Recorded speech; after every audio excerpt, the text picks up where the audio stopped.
Halo semuanya, kembali lagi dalam video belajar pajak kali ini, tentunya bersama dengan Meranti. Kita akan membahas terkait hal-hal yang perlu diketahui wajib pajak agar terhindar dari pemeriksaan pajak dengan pajak terutang yang besar. Nah, sebagaimana kita tahu bahwa wajib pajak pada umumnya ketika menghadapi pemeriksaan sudah ketakutan atau tidak siap, itu biasanya ada faktor-faktor yang mempengaruhi kenapa wajib pajak ini tidak siap atau takut. Nah, namun dalam video kali ini saya ingin mengatakan bagi wajib pajak yang saat ini mungkin ketika menonton video saya dalam proses pemeriksaan, tidak perlu takut sepanjang yang sudah dilaporkan itu benar dan sesuai dengan transaksi yang sebenarnya dan sudah dilaporkan sesuai dengan ketentuan perpajakan, tidak perlu takut karena pastinya tidak akan menimbulkan pajak terutang yang besar. Ya, seperti itu. Kemudian bagi wajib pajak yang mungkin belum diperiksa, sebaiknya nonton video ini sampai selesai agar dapat mempersiapkan segala sesuatu untuk menghadapi situasi yang terjadi ke depannya. Nah, untuk pemeriksaan sendiri ini merupakan tugas dari petugas pajak. Jadi, ini adalah pekerjaan mereka. Jadi, kita sebagai wajib pajak sebenarnya kita tidak perlu takut sepanjang apa yang kita lakukan sudah sesuai dengan yang sebenarnya dan tidak ada hal-hal yang kita sembunyikan dari proses bisnisnya kita. Kira-kira hal-hal apa saja yang perlu diketahui oleh wajib pajak? Yuk simak video ini sampai selesai. Nah, hal pertama yang perlu diperhatikan di sini adalah pelaporan pajak dan pembuatan laporan keuangan. Di sini wajib pajak diharuskan untuk melaporkan pajak tepat waktu. Kenapa? Karena jika pelaporan kita tidak tepat waktu, itu akan menimbulkan kecurigaan bagi petugas pajak.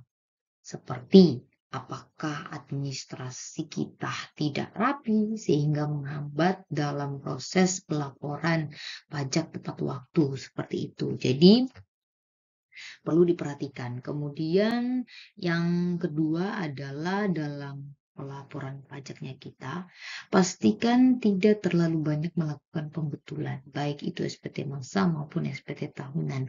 Jadi pastikan sebelum kita melaporkan SPT masanya kita dan atau SPT tahunannya kita itu sudah benar-benar sesuai dengan transaksi yang terjadi.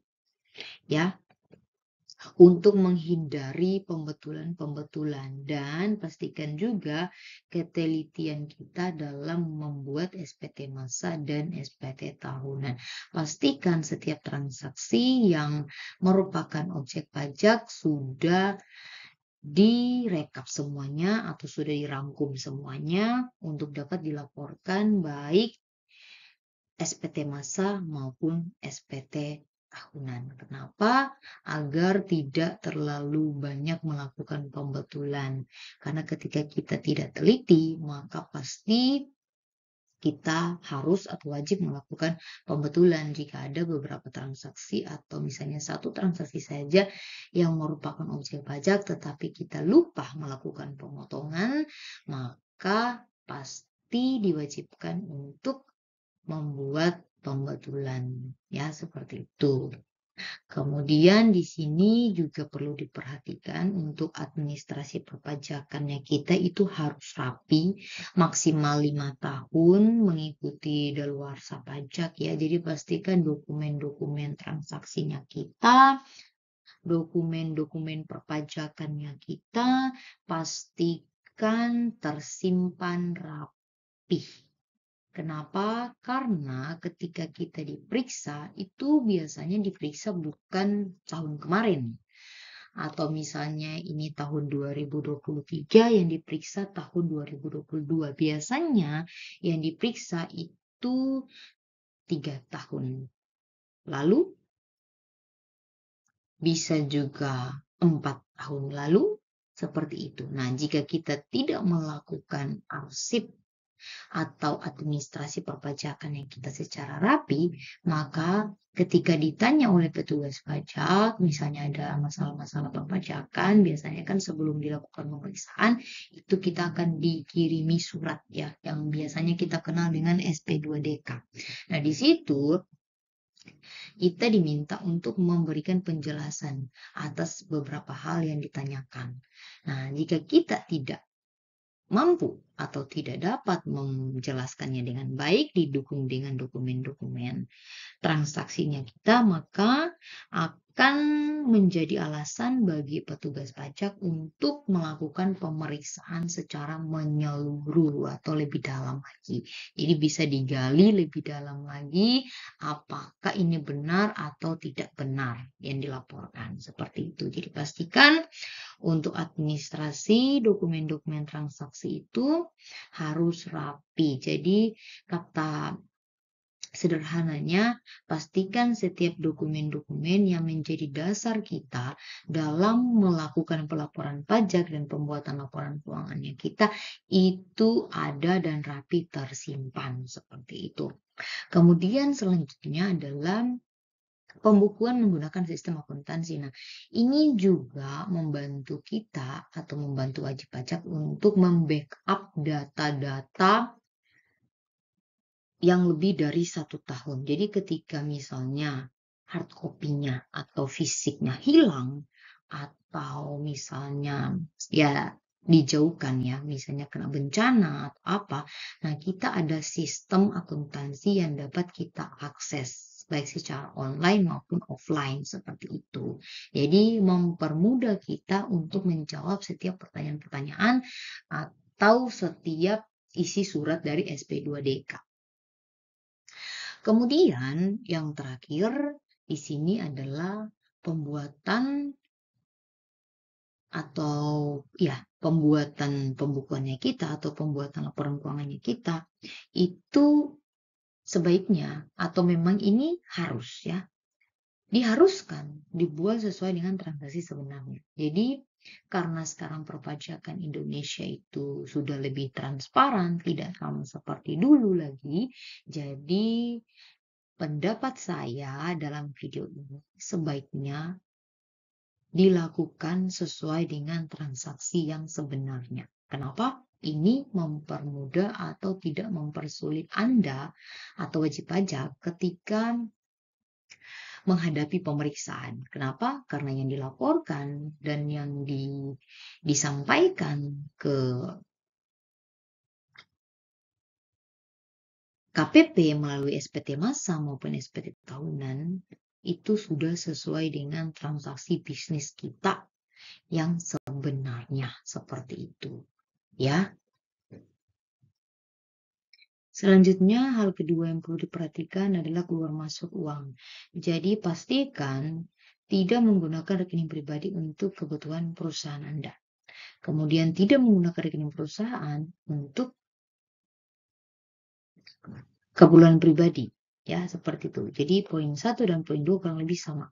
Kemudian ketika adanya perpindahan uang antara rekening pribadi ke rekening perusahaan, di sini akan menimbulkan pertanyaan bagi petugas pajak ketika Anda atau wajib pajak menghadapi pemeriksaan. Apakah ada hutang piutang antara pemegang saham yang tidak diakui atau Nah, ini akan memicu bagi petugas pajak untuk menggali lebih dalam transaksi-transaksi yang ada dalam rekening pribadi maupun rekening perusahaan. Jadi, hal ini sebaiknya diperhatikan dengan baik, jangan dicampur aduk supaya terhindar dari hal-hal yang tidak diinginkan. Selanjutnya, hal ketiga yang perlu diperhatikan adalah satu atau lebih perusahaan dalam satu gedung. Jadi kebanyakan yang saya temui ada satu gedung digunakan dua perusahaan. Jadi misalnya di dalam satu gedung ada dua wajib pajak, baik itu dalam bentuk orang pribadi maupun CV, atau misalnya kedua-duanya CV, atau misalnya ada CV dan ada PT. Nah, seperti itu pada praktiknya. Nah, ketika Anda ada dalam situasi seperti ini, pastikan Anda melakukan 3 hal ini agar terhindar dari hal-hal yang tidak diinginkan ketika menghadapi pemeriksaan. Yang pertama, pastikan administrasi dilakukan masing-masing, tidak boleh digabung.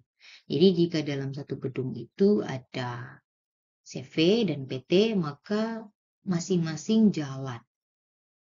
Jadi CV punya administrasinya sendiri, kemudian PT juga punya administrasinya sendiri, baik perpajakan maupun administrasi di bidang akuntansinya. Jadi itu harus dipisah-pisah, tidak boleh digabung-gabung ya, seperti itu. Kemudian yang kedua, hindari masuk keluar uang antara rekening perusahaan. Kebanyakan yang saya temui ya di lapangan, misalnya orang pribadi dengan CV-nya. Jadi transaksi CV atau transaksi perusahaan ditransfer ke rekening pribadi, misalnya omsetnya. Nah, itu dihindari ya, seperti itu. Jadi kalau transaksi perusahaan, gunakanlah rekening perusahaan Anda. Ya, kalau misalnya transaksi usaha atas nama pribadi, silakan lakukan melalui rekening pribadi Anda. Ya, untuk cashnya juga pastikan tidak digabung-gabung ya, karena seperti poin pertama, administrasinya harus dipisah seperti itu. Karena jika digabung-gabung dan ketika diperiksa maka repot dan akan menimbulkan banyak masalah. Kemudian poin yang terakhir yaitu pastikan nama atau identitas perusahaan jelas. Jadi ketika dalam satu gedung itu ada dua perusahaan, pastikan ada identitas masing-masing perusahaan tersebut ya, seperti itu, supaya ketika dilakukan visit, karena ada hal-hal yang perlu dilakukan seperti misalnya ketika kita pengajuan PKP, nah itu biasanya kan harus divisit dulu. Nah, di situ pastikan jelas ada identitas dari perusahaan kita. Karena kalau misalnya dari identitas atau nama perusahaan, misalnya papan nama ya seperti itu, tidak jelas, bisa memicu pemikiran oleh petugas pajak seperti ini. Identitasnya aja atau papan namanya aja tidak jelas. Bagaimana dengan administrasi perpajakannya? Jangan-jangan tidak jelas juga. Jangan-jangan dicampur aduk atau jangan-jangan hanya dibuat-buat dan berbagai macam hal. Untuk itu perlu diperhatikan agar usaha Anda lebih berkembang dan tidak diganggu oleh pemeriksaan-pemeriksaan yang menimbulkan PPh atau pajak terutang yang terlalu besar yang akan mengganggu cash flow-nya Anda. Seperti itu. Ya, demikian video belajar pajak kali ini. Semoga informasi ini dapat bermanfaat bagi usaha Anda dan nantikanlah video-video belajar pajak selanjutnya bersama dengan Meranti.